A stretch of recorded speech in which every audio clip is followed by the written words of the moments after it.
Devant l'hôtel de région, les cheminots étaient venus le dire une nouvelle fois, n'abandonnez pas les trains. En cause, la décision de la SNCF de faire circuler certains trains de l'Ouest lyonnais sans contrôleur. Une très mauvaise idée, selon les syndicats. On constate qu'il y a de vrais risques liés à la sécurité ferroviaire des circulations, mais également des risques pour les personnes et les usagers circulant dans les trains. La présence du contrôleur à bord empêche ces incidents. Initialement.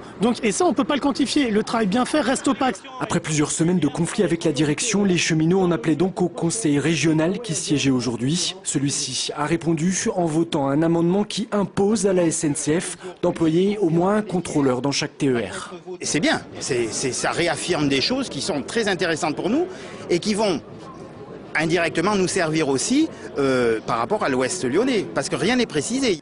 Rien n'est précisé parce qu'officiellement dans l'Ouest lyonnais ce ne sont pas des TER mais des tram-trains qui circulent, deux catégories différentes, donc deux règles différentes. La direction de la SNCF n'a pas souhaité répondre à nos questions sur le sujet. Les syndicats, eux, demandent la réouverture des négociations. On demande le redéploiement immédiat des contrôleurs sur l'Ouest lyonnais pour faire cesser les perturbations et que les usagers aient enfin un service digne du service public. Pour les syndicats, c'est donc une demi-victoire ou une demi-défaite, c'est selon. Dans l'Ouest lyonnais, en tout cas, les TER continuent à rouler sans contrôleur et les cheminots continuent à exercer leur droit de retrait.